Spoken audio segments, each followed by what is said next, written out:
Yes guys, what's going on? AdamMcKola here, AdamMcKola TV, Premier League Gazette. We are back. It's Monday. We're here with the newspapers, the back pages, and of course a cup of coffee as well to keep us going on this Monday morning. And we have got a fair few things to get stuck into after a Premier League footballer has been a little bit naughty as well during lockdown, and there's more talk of a potential return as well as a few quotes coming out from the Manchester United camp. So we're going to get into all of those things here on the Premier League Gazette. So make sure you are keeping it locked right here, right now. This is AdamMcKola TV, and make sure you're subscribing as well, because we are so very, very close to 70k now. And by the time you're watching this, we've probably hit 70k, but we want to hit 100k ASAP. Get that plaque on the wall. So get subscribing, get helping the channel, and thanks to those that have joined and become members recently as well. I really do appreciate you guys.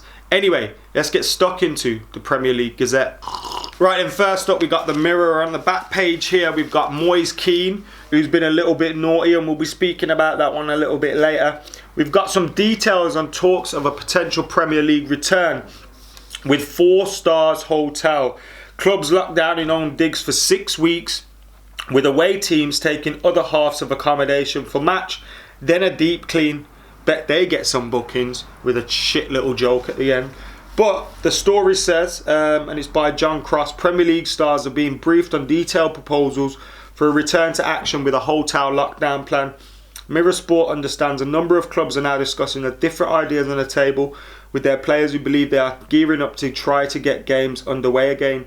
They reckon the most likely is the hotel plan, which is similar to what you just heard, in which players are put into lockdown in nominated hotels for up to 6 weeks while the fixture list is finished. The home team will occupy one half of the hotel, the away team will occupy the other. And I can see that obviously they have to explore different ways in trying to get the Premier League season underway again. They have to explore those different ways, and it's totally understandable. But I just can't see it happening, you keeping all these players away. There was another story the other day which said they needed 300 people to put a game on, a single game. How are you going to ensure that all of those people haven't had contact with people from outside? Are you going to test them on every single time they're meeting up again? And is it morally right to have football going on with all those testings going on when not everybody is being tested in the country? And also the fact that ambulances, doctors, those kind of things are needed for football games as well. So what will happen there? Is it fair to put those pressures onto the health services? So there's a lot of questions that will come from it. Now, obviously as a football fan, I'm bored. I want some football to talk about, especially on the channel as well. We need something to talk about, and having football coming back behind closed doors even would be something to talk about, and it'd be a bit of a relief. But I can't see it happening. I genuinely can't see it happening. There's too many different things and different hoops they've got to jump through. Also on the back page, De Gea hints he'll stay with United forever. De Gea has given the clearest hint yet he wants to finish his career at Old Trafford. The Spain number 1 has endured a difficult campaign with some high profile mistakes, but retains the backing of United boss Solskjaer, who refused to drop him. So obviously we've signed him up to a deal recently, so it's to be expected that he's looking to stay for the foreseeable future. I'm sure it'd become more of a concern for him if United decided to bring Dean Henderson back, but I don't think we'd do that. I think Ollie's been sensible in taking his time with him.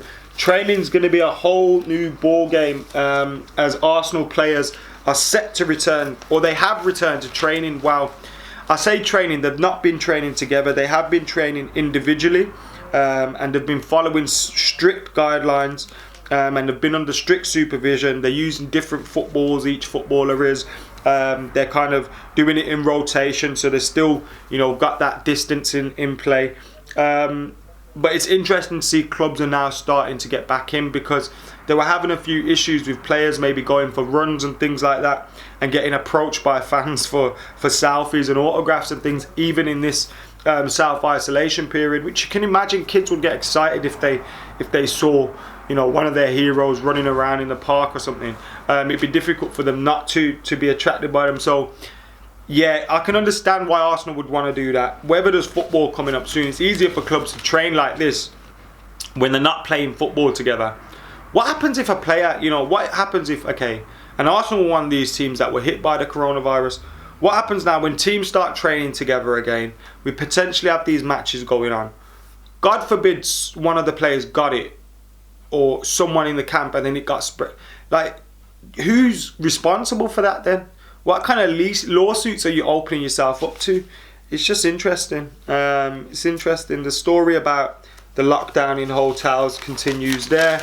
The Moise Kean story is in some of the other papers, so we'll look at that there. We got something on Southampton here from Inform Stuart Armstrong.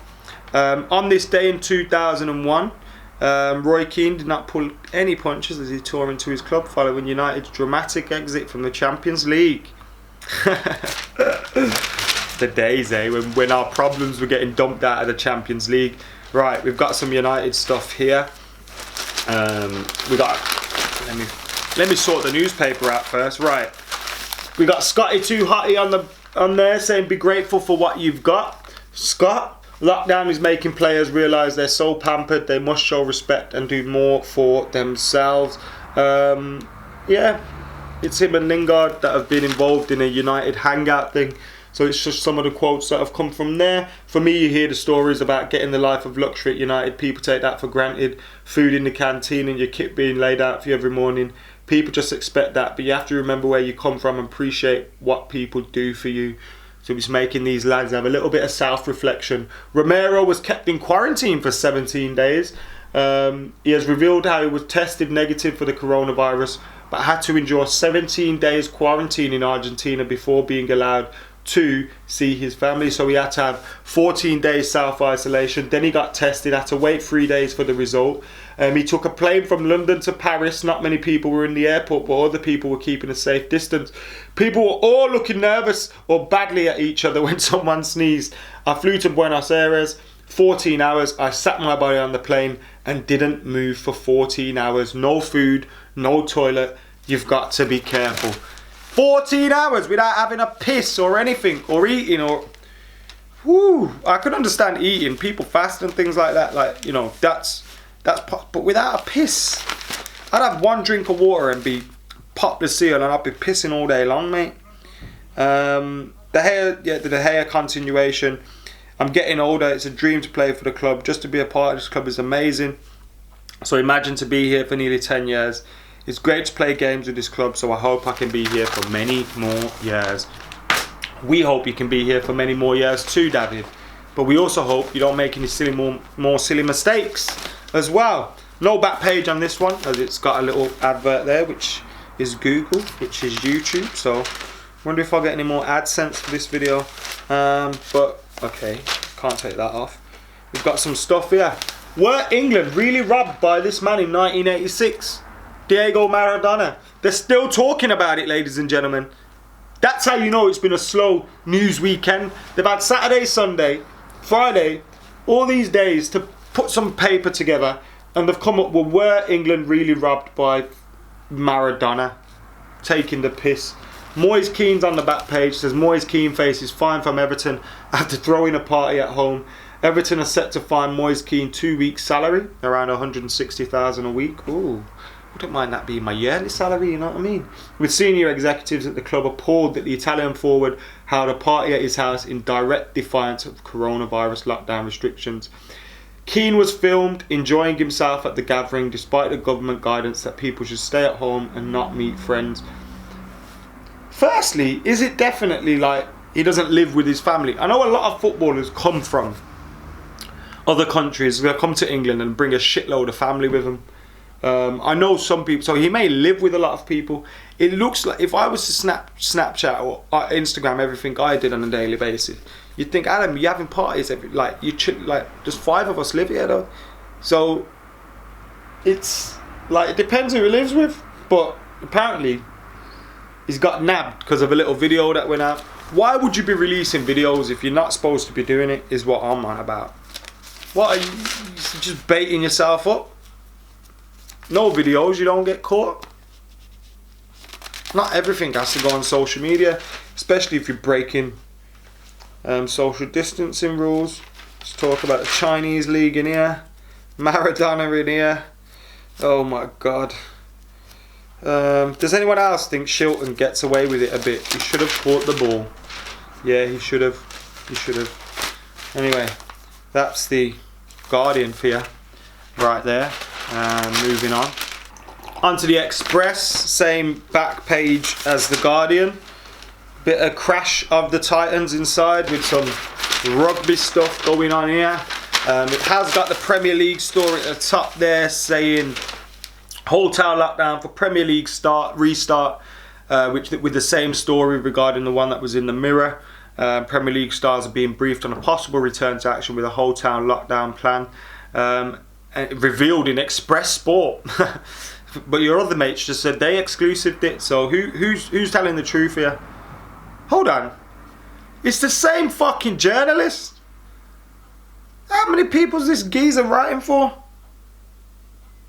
That's like me uploading my video here, this same video here, Full-Time Devils, Stretford Paddock, and anywhere else.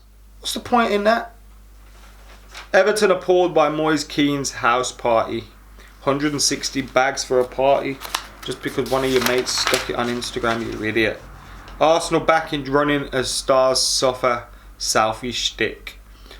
Pierre-Emerick Aubameyang being stuck for selfies in lockdown is one of the reasons Arsenal have become the first Premier League team to return to training. We've seen how Arsenal fans are though, the bellends as well.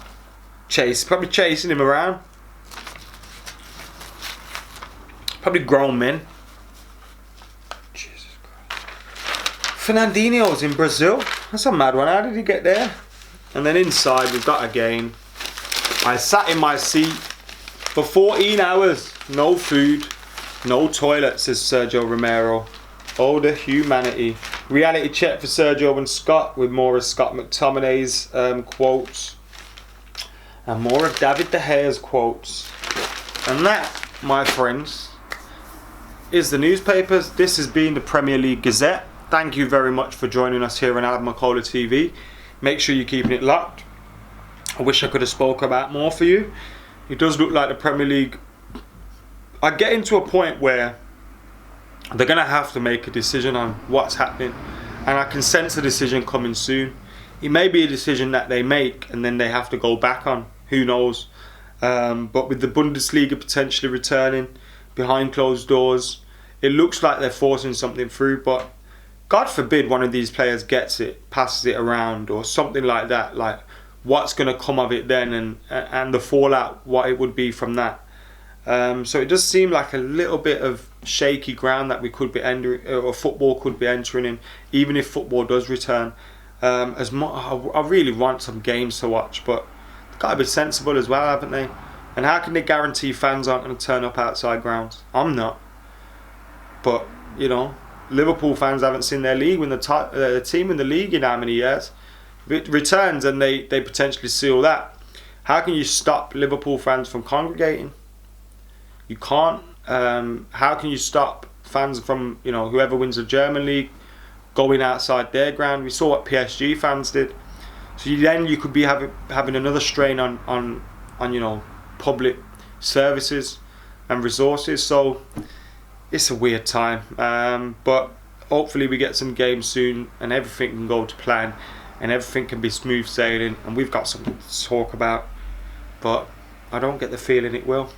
Anyway, guys, thank you very much for watching. Make sure you're keeping it like, comment, share, subscribe. For now, I've been AdamMcKola. This has been the Premier League Gazette. I'm out of here.